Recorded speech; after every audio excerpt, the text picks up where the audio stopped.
Hey, mi gente, it's Lady M. I'm here with the Heartbreakers. And introduce yourself, please. Ruben Molina. Ruben Molina. Sí. And we're going to get some history here. Everyone needs to know history of the raza. And I'm here to report. So I'm going to let the Heartbreakers talk to you, and then I'm going to let Rudy talk to you a little bit. Ruben, I'm sorry. Ruben, and let them give you some history on how they got started, and also anything else they want to fill you in on. So here we go. Hey, hi. How you doing? Benny Rodriguez from Heartbreakers. And my brother Eddie Rodriguez from Heartbreakers. We've been around a long time. Started back in '61. Eddie was about 7 years old, 5 years old. But I got him started. We used to do the shows. My brother Joel, he passed away 2 months ago, and we used to do we were actually originally the first band in East LA before any of the Midnighters and any of those guys.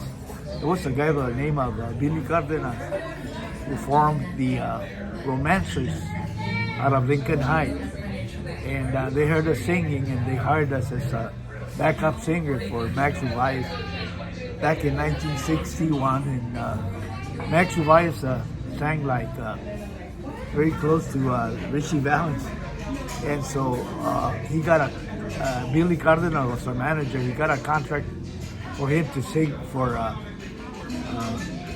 Richie Valens' manager, Bob King, and he recorded a song called by the name of "You Better." And so we were part of the band, and we were not, the star singers, but we were the background singers. But we had a song called Cradle Rock.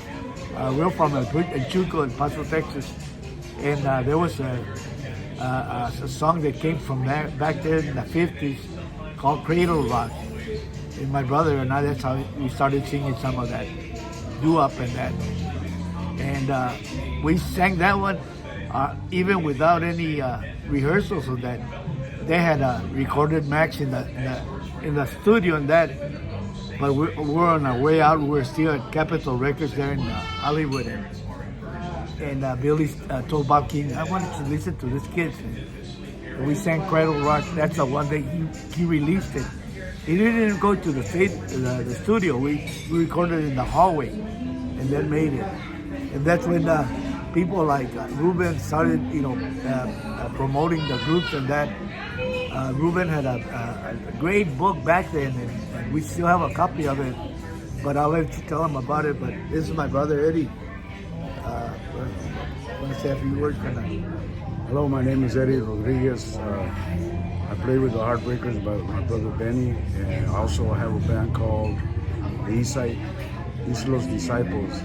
You can find us on Instagram on the East Los Disciples Instagram, and been playing for years and years. Started off with my brother Benny and Joe as the Little Heartbreakers, and we used to do a lot of shows with the Romancers and the Premiers and all the bands that were around back in those days. Growing up was something else. It was a lot of fun back in the 60s. And never thought we'd make it this long in life, right? And how old were you? I started singing with the Heartbreakers. I was probably fourth grade. Oh my goodness, fourth grade. And you've been what age were you? I've been singing since I was 5 years old. Oh my goodness, so yes. very young. Yeah, very young. Yeah, we were lucky. We were blessed with that. We could sing. I mean, it just came out of us. And you continue to sing. That's wonderful. It's a thing that we grew up in a musical family. We did grow up in a musical family. So kind of that blessing came out of us. We didn't take any classes. It was just natural that we came. Wow. We sang with our hearts. That's what made the difference. This guy could sing at young age. Yes. Yeah, I have my nephews and my son playing with me now in the Disciples band. And you play like rockabilly music. We do a lot of rock and roll and blues. Yeah. I love it. I've heard you and I love it. Yeah. Got to continue, both of you. Of course. Continue working together and apart, you know. And we miss Joe. Thank we you. miss Yeah, Joe. my two brothers. Yeah, we're going to, as I tell you, we're going to start recording. My brother and I, the Heartbreakers. Continue. He's always been a heartbreaker, and we're going to do a lot of our songs. So we'll start hopefully soon, recording. Yes. And you'll hear us. Do you have anything you're recording now? We're going to start probably next week. Yeah. Uh-huh. Yeah. Are you going to be doing a new something or another? Probably a couple of new things, and Oh, nice, eventually, We've got some original stuff, but we're gonna do some cover tunes to get Oh, okay. acclimate ourselves. Yeah. Yes. Looking forward to all of that. Thank you. You guys all watch out for them because they're really, really, really good. They will continue working and playing for us. And Ruben has some things to say about a book. You have to see this book. It's fantastic. I'm trying to get it from Japan right now. I got my people looking for it because they're not selling it here. They're not selling it here in the United States, and we want this book. It has, he has the book. I'm going to have him show you a little bit about it. And it's a book that everyone should have in their house. And it takes a lot to, unfortunately, to publish these books. And so that's the hardship there. But hey, if we can get some donations or anything like that, we could probably get this book. Otherwise, I'm going to get it from Japan, hopefully. And then I'll let you know if I'm able to get a couple of volumes and see what we go from there. But anyways, I'm going to turn you over to Ruben and let him talk to you about the book. Hi, how you doing? Yeah, I brought this book with me, and it's been around. Let's see. So it's been around. I first wrote it and pressed it in 2005, and then a couple of years back, some friends from Japan wanted to redo it, so they did it in Japanese. So if you get the book, the text is all in Japanese, right? That's fine. But, I got but it's the other cool. one. It's cool because, if you have the English copy, I mean, the Japanese version is like super cool. But in '98, I decided that I was going to write books, and the world around us was always that if you wanted to write a book or if you wanted to record music, you had to go to these companies and have them make the money and have them, it became their property. So I thought, well, I'll write a book and I'll print it myself. I'll do everything. So I do all the artwork, I do all the layouts, I do everything at home, and I send it to Canada, get it pressed, and then that way I take out the middleman and the stories stay ours. A lot of people like to write about Chicano culture and stuff, but they're not even involved in the culture itself. And I think the only way for us to tell our stories is to tell them ourselves. And so that's why I started writing books. I'm working on a book right now called The Dreamy Side, and it's about the history of oldies and why they became ours. Why have we kept them in our culture for 70 years? Generation after generation, they're handed down the same songs, and we still know Shirley and Lee, we still know all of these great musicians from back in the day, and even the 60s and even in the 70s, right? So that's a book that I'm currently working on. And then we have this series that let's see if you can see it. Go back, yeah, go. Oh, it's kind of backwards. Oops, But it's called The Sun Kings. It's a television series that we wrote and we started filming. We just finished filming on Monday a short to try to sell it, But again, we were able to do that on the ground. We used kids from the neighborhood as actors. We used kids from the neighborhoods as sound men, as lighting, as camera people, everything. Very nice. Keeping it real. Keeping it real. Yeah. So now, in order to because it's a 8-episode series, we have to sell it to a bigger company, right? And hopefully, we're able to keep the kids that helped us involved. and create something of our own. And where do we see this? Well, right now we just finished filming, so in about 2 months we're gonna show it in downtown. I think I'm looking right now at the Japanese American Museum, because they have a theater that we could use, or if we can find another theater that show it at. So he's gonna let me know, and then I'm gonna let you know, mi gente. We'll be in touch. And so that's it. Thank you. I'd like to make a comment. Actually, Take it. actually, Maria, Ruben was the one that made us. The first book that came out, he titled it "Land of a Thousand Dances."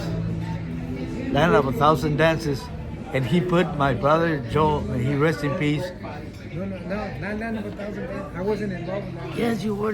You gave it to me. No, it was called Old Barrio Guide to Low Rider. Bien, you gave me that one. Yeah, okay, yeah. Benny remembers all of them. Oh, yeah. Believe me. Yeah, but he was the one that highlighted us. Yeah. He was the one that highlighted us. More than everybody else that got the promotions, and that Ruben always highlighted us. Always highlighted us. So, we owe him something too. Them. Oh yeah.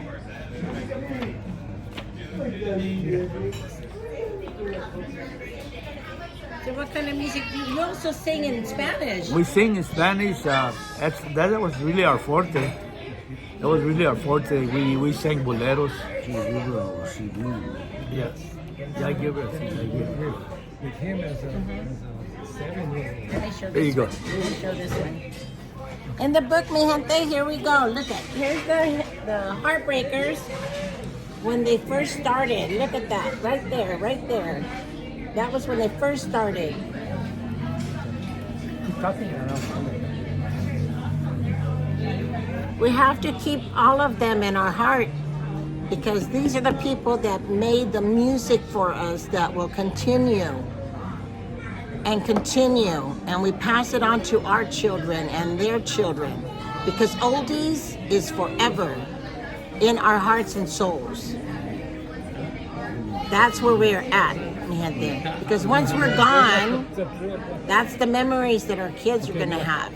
But here's another picture of the Heartbreakers. No, this is the little Heartbreakers. That's Eddie. That's Eddie. Right there. I don't know if you can see it back there. Now here's the little Heartbreakers. Right there. See there? Gotta get this book if you can. I'm telling you. This tells you about everybody. Richie Valens. What other people are here, Ruben, in this book? Well, this book, I didn't want to make it about East Los Angeles or Pomona or any. I wanted to make it as the whole Chicano culture, and that's why I did this thing depicting the Aztec band as Chicano as a whole. So it's like every group from Houston to Los Angeles. Sonny and the Sunliners, Dimas Garza, the Sunglows, the Midnighters, the Heartbreakers, the Romancers, and every Chicano band that recorded is in the book. That's our history, mi gente. So get this book if you can. It's called Chicano Soul, and everybody that you know is in this book. We gotta keep this rolling. There's a version on Amazon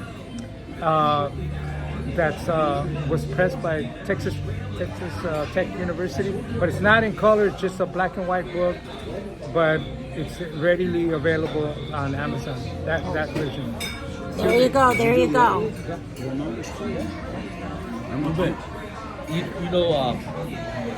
That there's a bookstore.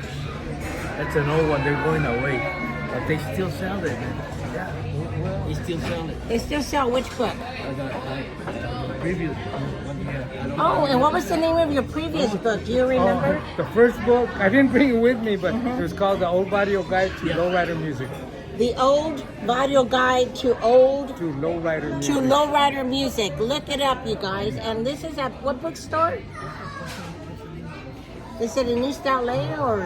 They were all over place. They sell Barnes and Noble? Barnes and Noble. Look it up in Barnes and Noble, and it's called again. The Old Barrio Guide to Lowrider Music. Yeah. There we go. Look it up. By Ruben Molina. So you got it here at Lady M's podcast. Thank you so much, and thank you all. Thank you. Thank you all for taking time to interview with me. This is something that all the Raza needs to know about. They need to know who you are and to follow you and continue the beautiful music that Raza has. Thank you. Thank you.